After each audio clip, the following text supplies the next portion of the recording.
Hey guys, welcome to the Asian Hustle Network podcast. My name is Brian. And my name is Maggie. And we interview Asian entrepreneurs around the world to amplify their voices and empower Asians to pursue their dreams and goals. We believe that each person has a message and a unique story from their entrepreneurial journey that they can share with all of us.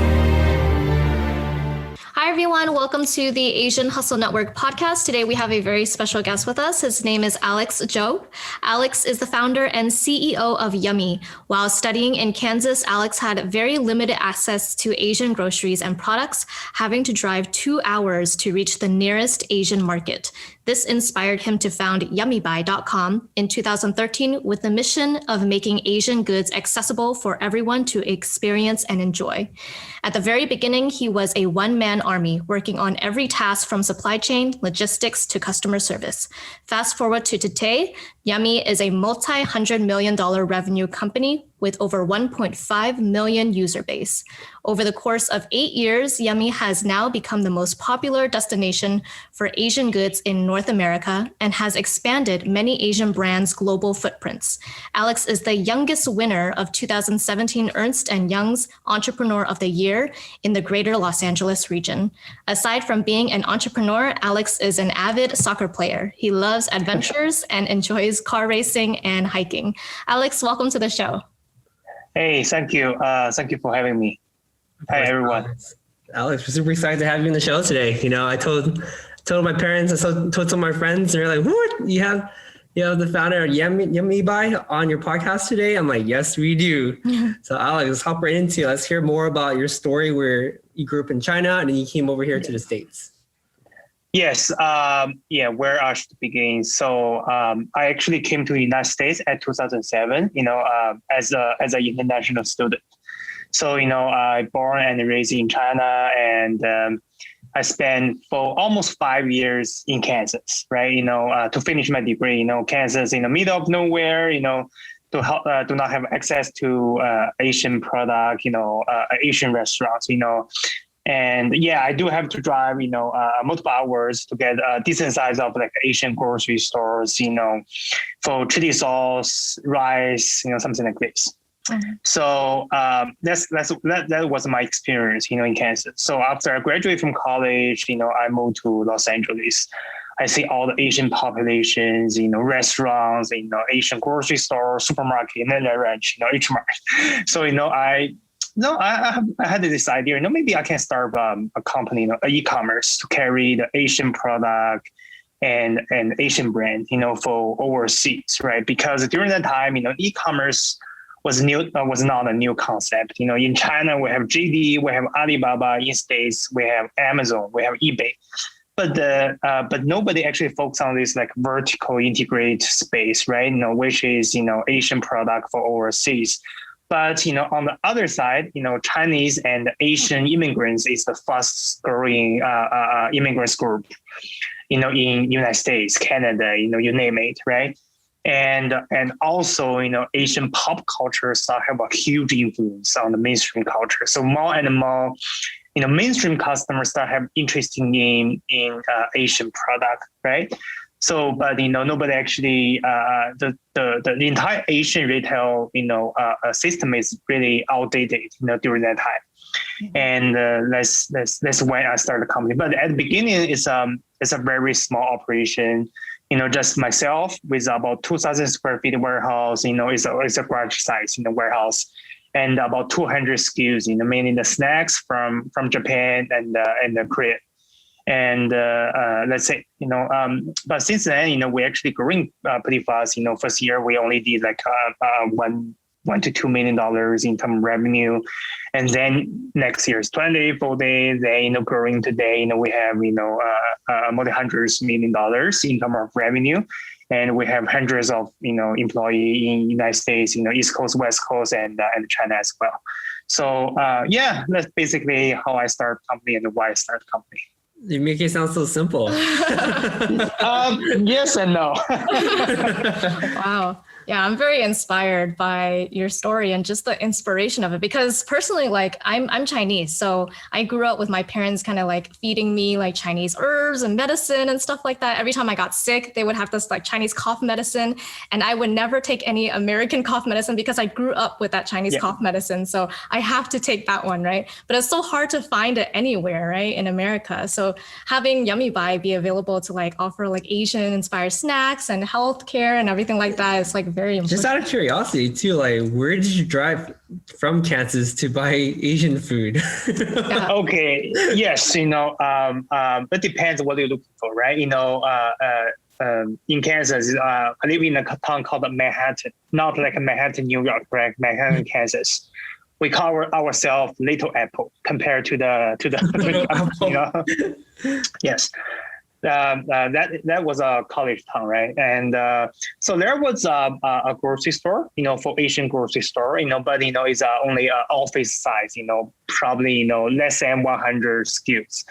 If you're just looking for basically sriracha sauce, maybe you can find it. Yeah. But if you can have, for example, authentic, Chinese, tea drinks, you have to drive 2 hours to Kansas City. It's a 2 hour, from the city I live.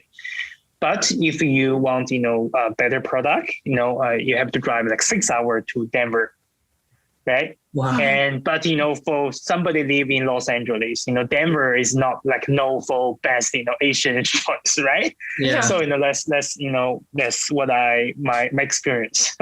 Oh wow, that is pretty insane. And I know you started Yummy Buy right after college, right? Like you graduated and you moved to LA to start Yummy Buy.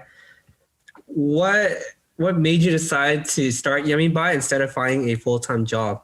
And I'm kind of alluding to the fact that we both graduated during the Great Recession, really hard time. So like, what propelled you to like, hey, I'm gonna start an e-commerce business over like doing a full-time job? Yeah, maybe I can find a job. Just joke. Honestly speaking, I don't even know. I'm just like go with it person, right? I don't during that time I'm not even have to stay in the United States. Actually, after I graduated, I went to New York. Spend 2 weeks, 3 weeks there. And I spent some time in Los Angeles, West Coast, East Coast, just want to experience, the America other than Kansas, right? So, during this period of time, I actually had this idea. Yeah, we may need something like Yummy Buy, to carry Asian brand, Asian product, So it's not like, I have to start a company or, I have to find a job. It's pretty much, I have this idea. I'm a person, if I have some idea, I have to do it. Right? So that's my personality and my attitude. So that's how I start Yummy Buy. So it's like, but, of course, my family to have, influence why, I can become an entrepreneur or start a company because, my mother, was a businesswoman, right? So when I grew up, I always see my mother doing all kind of like different, business, So yeah, I kind of like, have something in my gene as well. Wow. That's amazing. And so you started Yummy Buy shortly after you had graduated. You had this issue that you had like, not being able to find Asian snacks and Asian inspired household items and everything like that.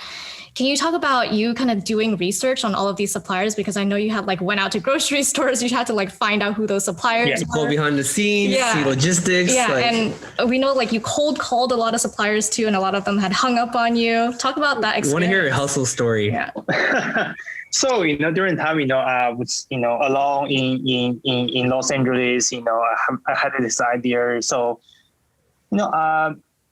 I don't spend a lot of time think if it works or not, right? I don't have like, time for research or whatever, how big is the market, But when I want to do it, I just do it. But have to step one, right? You have to know where your product gonna come from. So I have no idea, right?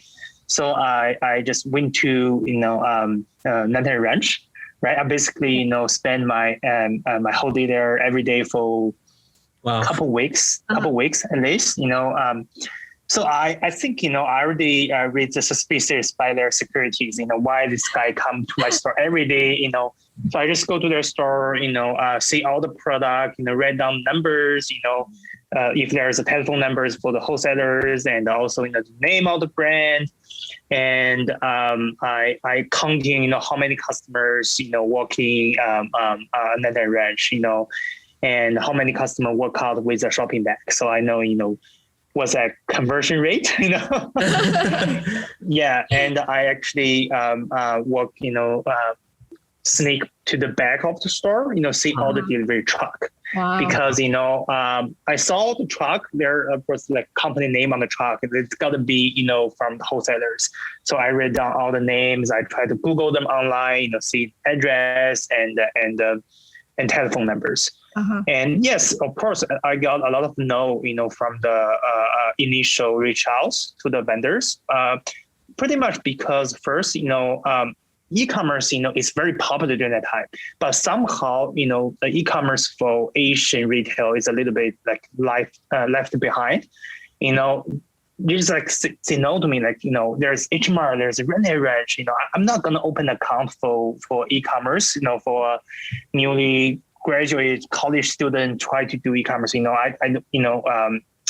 I open an account for you, I have to manage your account, and something like this. So I got a lot of no's. I start with like 1 to 2 vendors. I have to, the deal is like this, I have to pay cash, and I have to drive my own car there, and they're not going to deliver to me. They're not going to deliver. So I have to drive my own car to their warehouse, pick up the all the box, the merchandise, get back to my warehouse. Oh, wow. And so when I start this company, the life is like in the morning, I got up at 6:30, drive to vendor's warehouse, pick up the product, and then back to my office, so-called office, right? And yes, I have answer the customer calls, pretend I'm the customer service. It's a big e-commerce company with customer service, and I have to upload all the pictures, names, everything, and pick and pack, in the warehouse, pick and during the daytime, and after work, during that time, I have to talk to some like tech guys about the website, how it looks, improvements. So it's basically everything, my everyday life, when I start the company. Yeah, wow. So it sounds like you wore a lot of hats during the early stages, hustling, calling, managing inventory, packing stuff, sending it out, talking to tech people.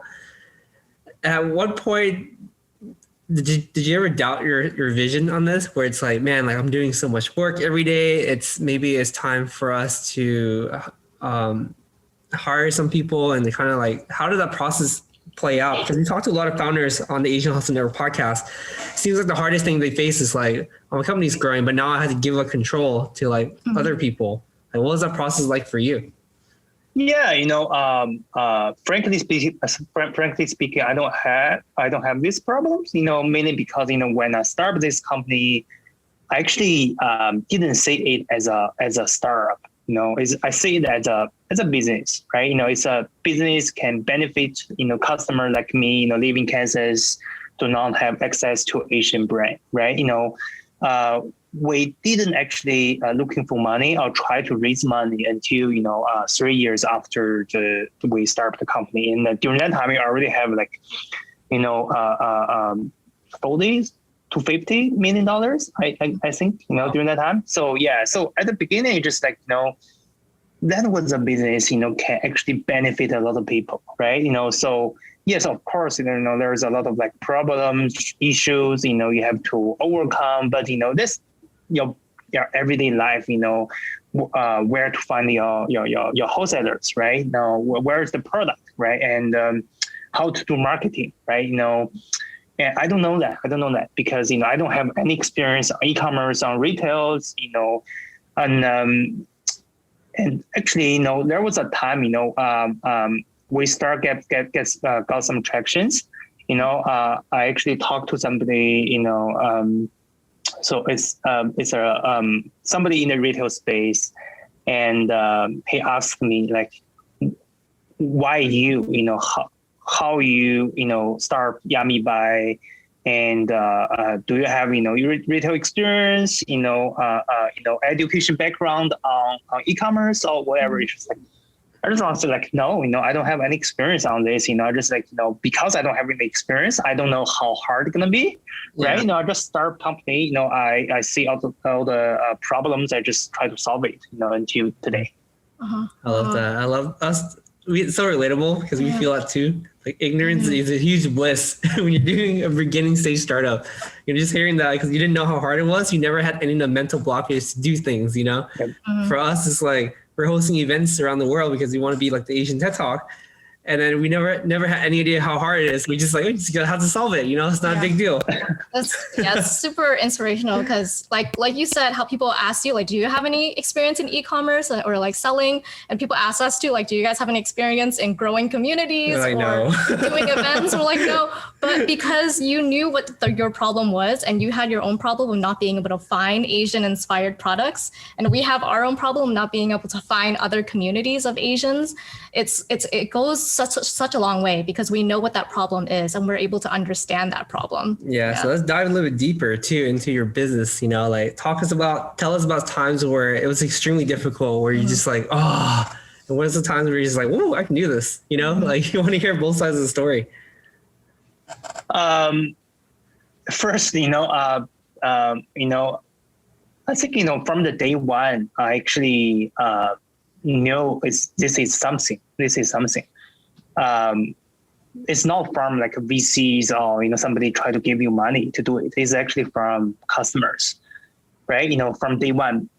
To be honest, I only have like, I can't remember, I think less than 10 orders on the first day. But I already have a lot of like feedbacks. Oh my god, finally, I can. There's so many Japanese and Korean snacks. Finally I can buy it.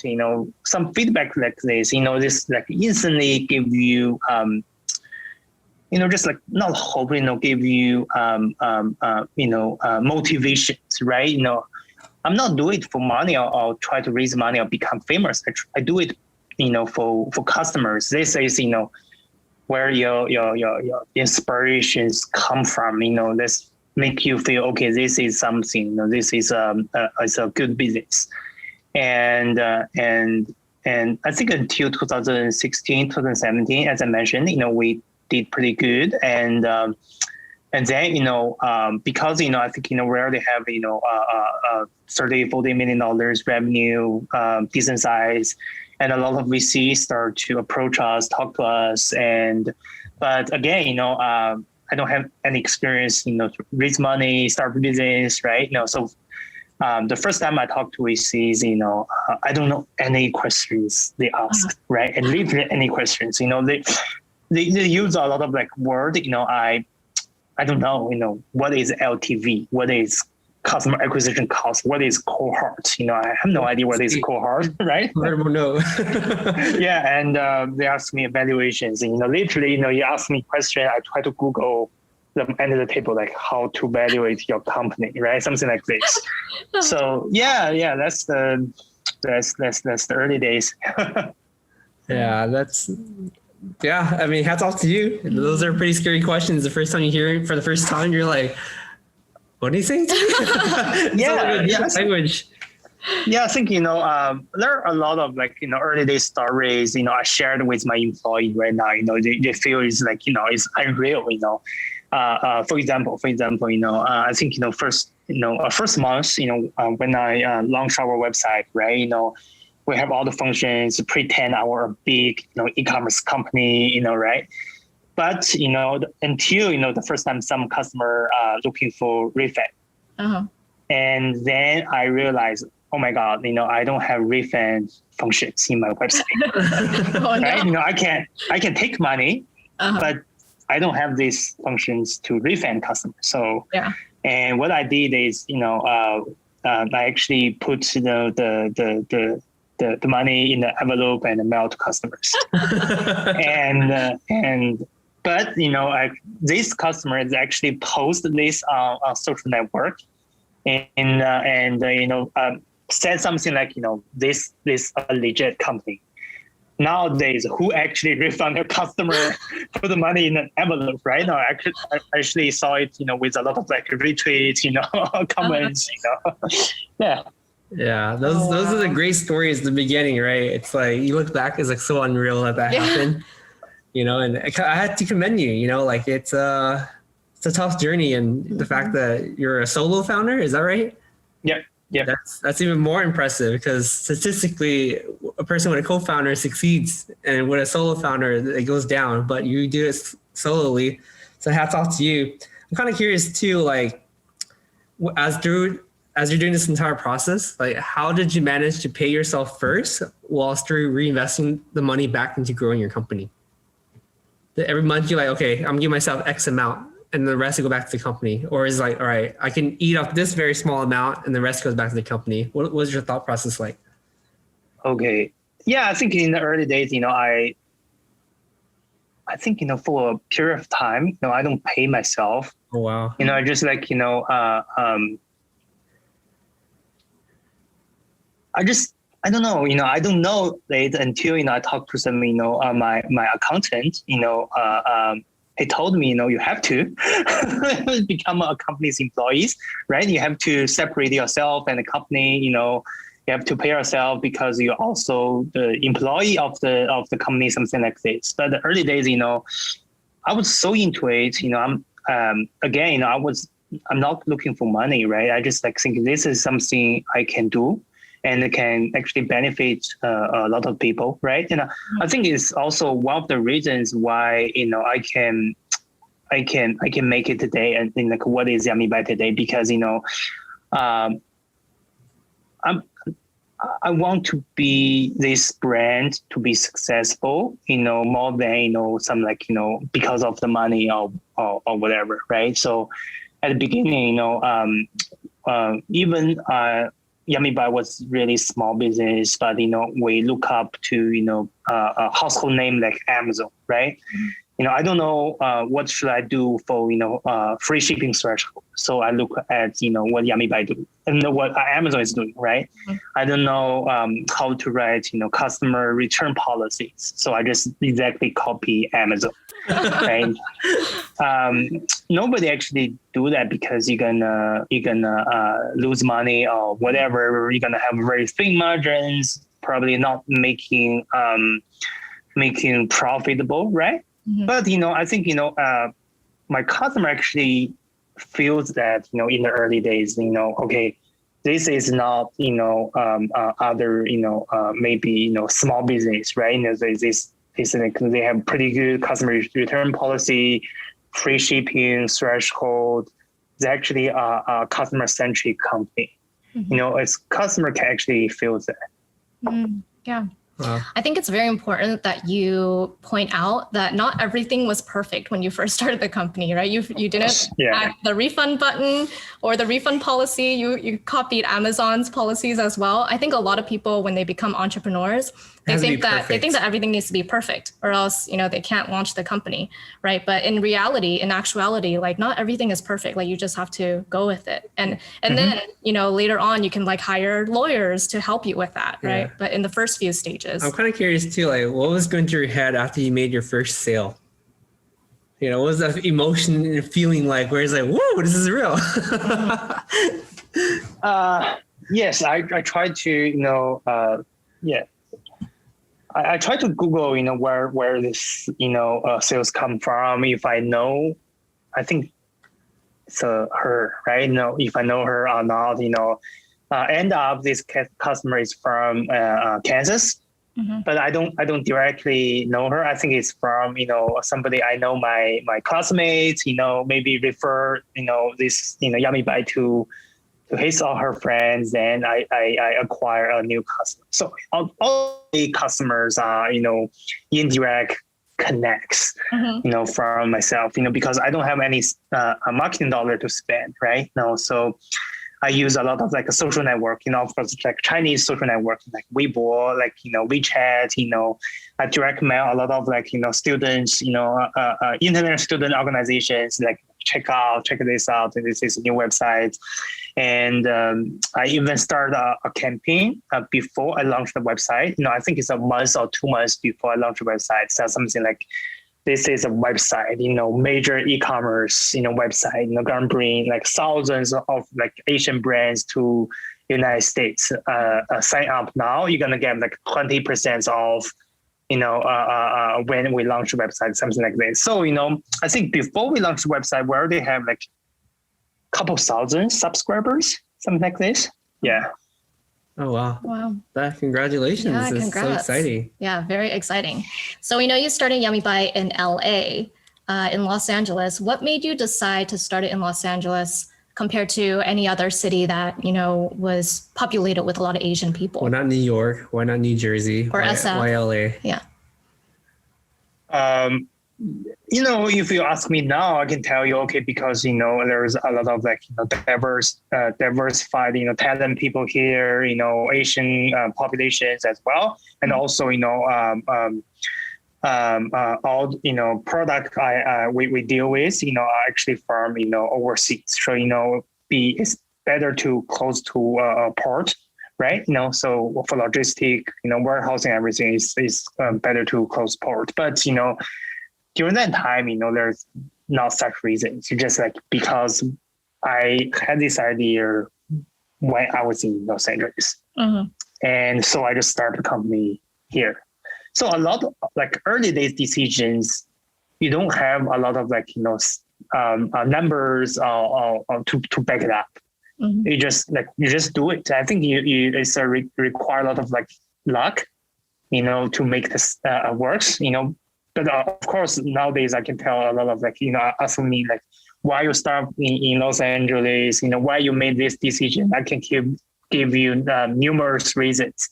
Mm-hmm. But the early days, just like, I don't know. Just like, I just did that. Yeah. Like that. Yeah, like that a lot. And so we know that Chinese customers remain the largest demographic for Yummy By, but now we see more and more non-Asian customers, going on Yummy By and actually buying products. What do you think changed, and how do you think that kind of contributes to the Asian culture going into mainstream culture? Yeah, I think, first from business perspective, right? I have to start up the company from a smaller, more focus on a certain group of people because of my background, right? I know Chinese, I think at the early days, it's even smaller. I start with, Chinese students in the United States. And because I know these customers, what they want, what their life looks like in the United States.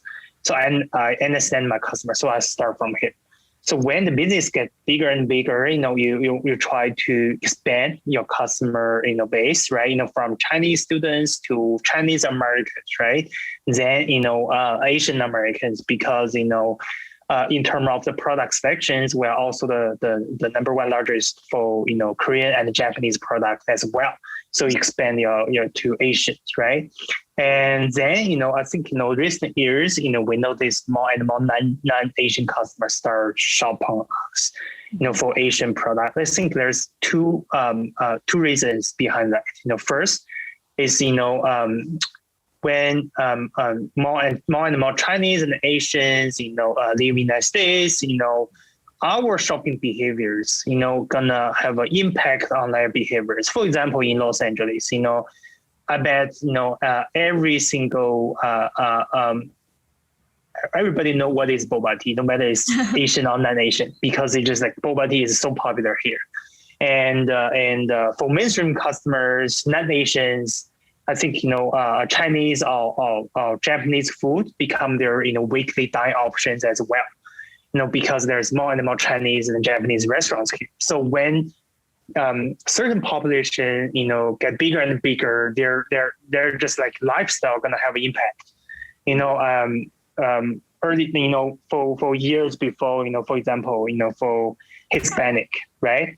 even for European immigrants, So now their product get more and more popular, get more and more mainstream, nowadays, right? Yeah. I think this is the first reason. And the second reason is because the culture impact, Asian culture, I mean like Asian pop culture, K-pop, Japanese mangas, have a huge influence on the mainstream culture, especially in the young generations, Gen Z, generation millennial, Gen Zs, right?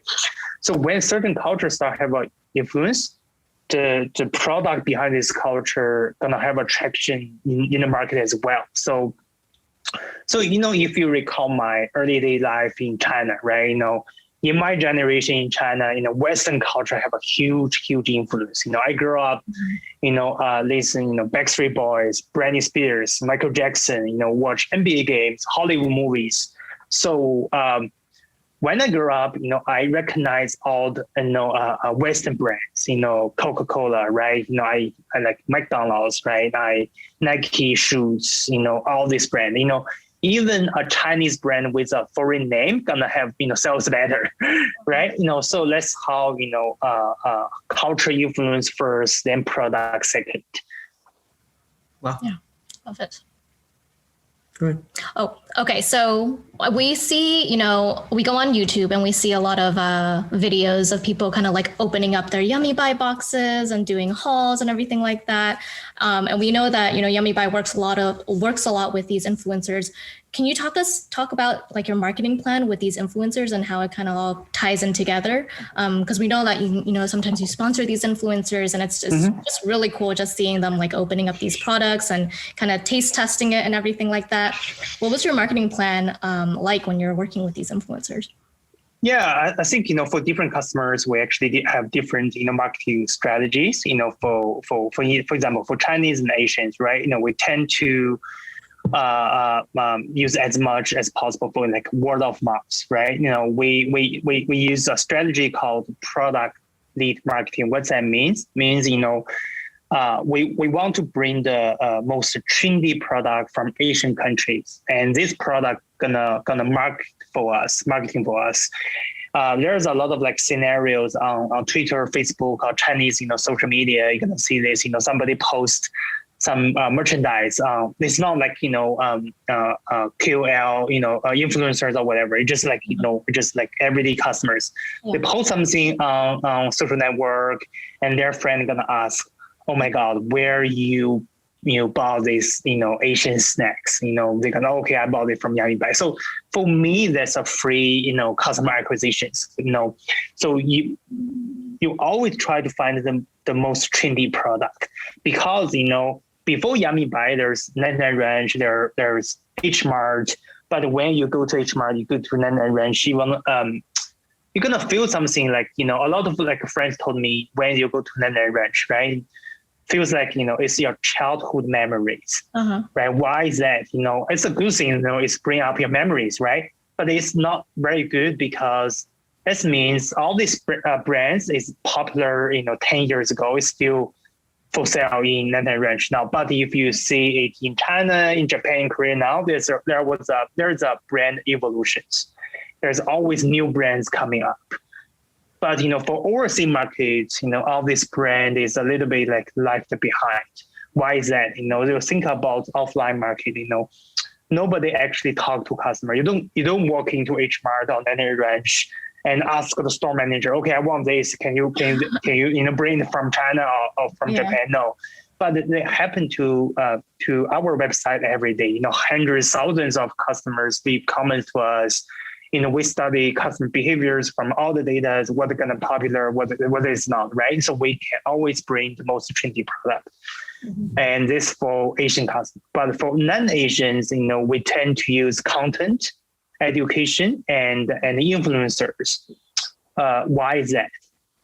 Because, when I talk to all these mainstream non-Asian customers, they start to recognize Asian product, because they love, Asian cultures, or they heard Asian products good, from their friends, or families or whatever, right?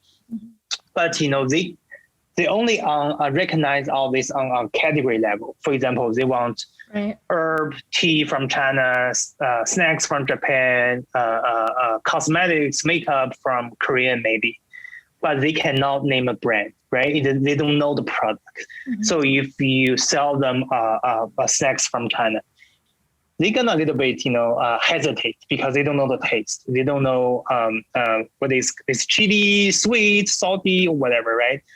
And so for this customer, you need to educate them. For example, if you a YouTuber unbox, taste it and tell you, okay, this is really, really sweet, or this is like a dying hot, right? Mm-hmm. So they're gonna feel it. Or if we work we work with beauty influencers, teach you how to do Asian makeups. Yeah. Then okay how to use it. So you're gonna buy it. So that's why we tend to work with influencer for mainstream customers, but we use word of mouth for Asian customers. Yeah, wow, that's really cool. I love that. Yeah, and that goes the same way with any consumer buying habits. I would love to learn more about that product before I actually buy it. If I just know the brand name and I don't know anything about it, but if I go on YouTube, that's where I mostly see all my reviews. Like if I can trust that certain product or that snack, if it tastes good, I look it up on YouTube. And if I see someone actually provide a review on it, and I see a lot of people on YouTube really providing reviews on Yummy Buy and kind of opening up boxes and showing, what they got. And so just educating about those products is very, very important on how to acquire new customers. Definitely. Yeah. I mean, I kind of want to switch the conversation over to Yummy Buy's rebranding. Mm-hmm. I know you mentioned there's some big news coming and we're pretty excited for it. We want to hear from the founder and CEO first. Yes. We recently, for rebranding, it's mainly because, our mission is always, bring the world closer for everyone to experience and enjoy, right? And that means for Asian customers, we want bring the most authentic, Asian product, to overseas. So no matter where they live right now, they always have a taste of their hometown, right? Mm-hmm. But, for non-Asian customers, we want to bring the best of Asia, right? So they don't have to go to Asian countries, right? To experience that, you can experience that from here. And so, we want our brand name is, more international, mm-hmm. but still have that Asian roots, right? That's why, and also, when I start this company, we call ourselves Yummy Buy. Mm-hmm. But right now we short name to Yummy. Why is that? Because, from the customer feedback, this year is, we feel more and more, for our brand, it's not e-commerce for them. It's not, just like somewhere to shop. It's more like, lifestyles, right? Every time you homesick, you want taste of your hometowns, you go to Yummy Buy. It's more like your friends, it's a lifestyle. So we want, okay, let's call ourselves Yummy and make it more international. So we still keep the Asian, the Chinese characters, the Yummy, right? So, when I interview all these non-Asian customers, they told us, okay, we want something, like suitable for our shopping experience, but they still have that. I can feel there's still authentic Asian website. If I'm looking for mainstream, I'm gonna go to Amazon. If I want to shop Asian product, I want to shop at other Asian shop at. It's pretty much like, the mindset behind that is like, when you go to sushi restaurant, you're going to ask your Japanese friend, right? You go to Chinese restaurant, you're going to ask your Chinese friend. So we still want the brand name is more international, but still keep the authenticities. Mm-hmm. I love that. I love that a lot too. And I just want to point out something for listeners that's listening is hear how much Alex talks about listening to his customers. That is extremely essential to building a successful company, because when you stop listening to your customers, you're just putting out products that they may or may not like. You know, the fact that you use the word customer this, customer that, since the very beginning of your company, that's how I know that you are the real deal. Like this is the reason why you've been so successful. So congratulations, Alex. Yeah, I think, everybody from my company knows that, I still keep this hobby, right? Every night before I went to bed, I search Yami or Yami on social network, see how customer feedbacks. Every day, the first thing I get up, I search Yami on social network to see how customer reacts. I can get, real customer feedbacks from all these like social network posts. And for example, in early days, 2013, 2014, I always get these feedbacks, right? It's too expensive because, of course, right, we were really small, right? We don't have this huge buying power compared to H Mart, to Nene Ranch. And then, around 2015, 2016, we're growing really, really fast.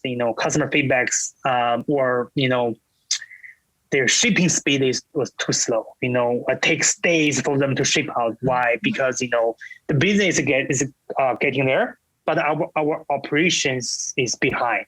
Mm-hmm. We don't have all this operation power to ship out all the package, right? And then 2 to 3, maybe like around 2017, 18, the company is always out of stock. Why?